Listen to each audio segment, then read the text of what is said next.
Hi, I'm Maggie. I'm here today to talk to you about brewing at home. When you brew at home, you can use all kinds of different methods, from espresso to French press or V60 or another pour over. But no matter what method you use, the key to great brewing is an even extraction. In our video about how to taste coffee, we talked about how coffee is full of all kinds of chemical compounds. And when you take ground coffee and add water to it, some of those compounds are imparted to the water, and that process is called extraction. It's how coffee is brewed. So the goal of good brewing is a perfect middling amount of those solubles being in your final cup. You can easily taste where your coffee is on the extraction spectrum just by tasting. Under-extracted coffee doesn't have enough flavors in it. It has all of the acids, but none of the sugars and fats that it needs to balance it out, and so it tends to taste sour, and the flavor leaves very rapidly. Over-extracted coffee, on the other hand, has all of the great stuff, but it also has this like wash of bitterness because caffeine's a really bitter chemical, and some other things in coffee. And so it tastes really bitter, it sucks all the moisture out of your mouth, it has a really long, kind of gnarly finish. You'll know that you did it right when your coffee is sweet and balanced and generally just pleasant. There are 3 variables that you can control to ensure an even extraction, and those are temperature, turbulence, and time. I'm going to walk through each of those and how you can best use them to achieve great coffee every time. Before I get into the nitty-gritty of each of those 3 variables, I want to make a quick note about water and then run over some terms and definitions. Water is super important. I could do a whole video on all of the things about that, but for today, just know water is your solvent. It's what's carrying all of the solubles in the coffee, so it's really important that it has the right chemical balance. Distilled water will not work. There's nothing for the coffee to kind of attach to, and it just won't extract. Tap water has a bunch of like weird mystery components that we're not really sure about, and it tends to be either too acidic or alkaline. So the easiest way to really improve your brewing at home, other than everything I'm about to talk about, is just to get a water filter. You can use like a countertop one like Brita or a fancier one, but just start filtering your water. That said, here are some terms and definitions. Bed is the ground coffee in the filter. Bloom is the process of allowing gas that's trapped in coffee during roasting to be released before brewing. So typically you do that by saturating the bed with a little bit of water and allowing it to rest for 30-ish seconds before adding more water.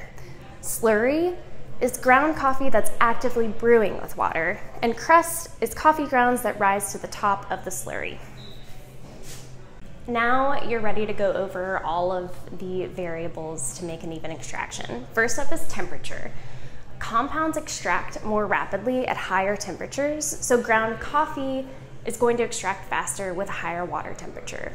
You need your water to be about 201 to 205 degrees Fahrenheit to achieve a perfect brew.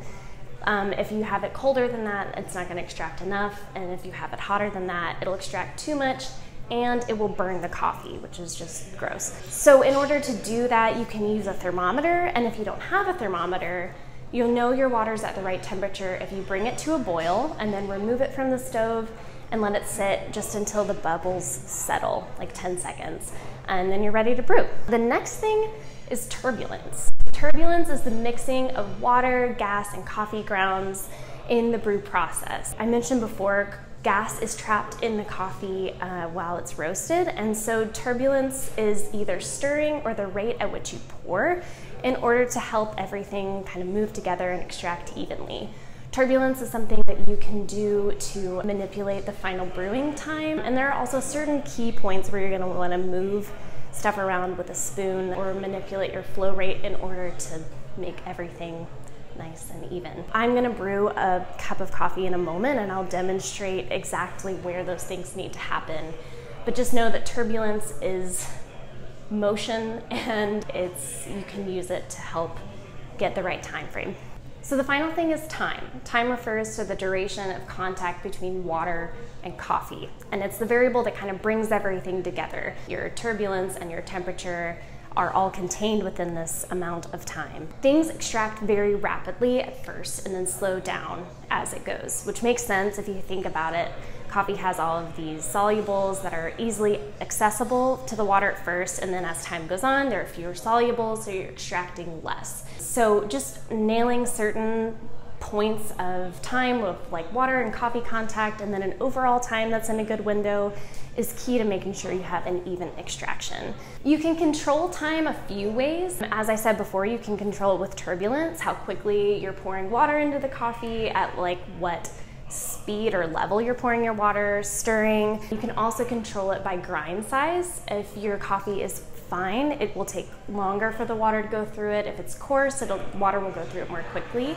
And then the last thing is your dose, or how much coffee, your coffee to water ratio is. More coffee, it takes longer for the water to go through it. And that's it. So those are the 3 things that you have control over in order to create an even extraction. Now I'm going to brew a colita so that I can show you in real time how each of those things works, and you can see it with your eyes.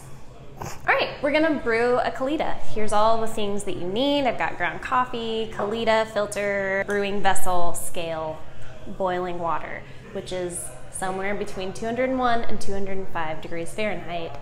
I know this because I boiled it and then I let the bubbles settle. I'm gonna start by wetting the filter, and this not only cleanses like the paper taste from the filter, it also preheats the colita and then the brewing vessel, and that'll help maintain a solid temperature throughout the brewing process. So I have 25 grams of coffee, and I'm gonna brew with a 16:1 ratio, which is kind of the like golden ratio of brewing. You can do anywhere from, I think, like 15:1 to 17:1 within reason, probably even on either side of that, but 16:1 tends to be a really great starting place. So I've got my coffee weighed out, and I'm gonna bloom, which is our first instance of turbulence. I've just poured 50 grams of water in here, which is double of the amount of grounds that I have.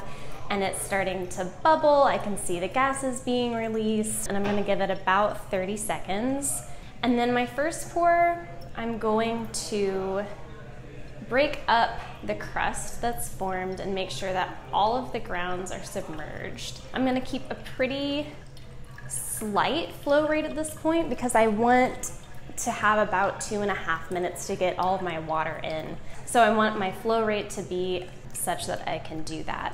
And that'll be an appropriate amount of turbulence to make everything smooth and even and hit that great window of extraction. So after I have a nice slurry going, I'm gonna take my spoon, this is our second major instance of turbulence, and just press down the crust, make sure that all of those coffee grounds are covered so every ground has a chance to extract properly. And I have about a little, like 2/3 of my water in at this point. I'm just pouring in really gentle concentric circles. I don't want to pour water really heavily in any one area because that's going to force water down through, and the area where I pour heavily will extract unevenly. I basically just want to make sure that every tiny little coffee particle gets the same attention from the water.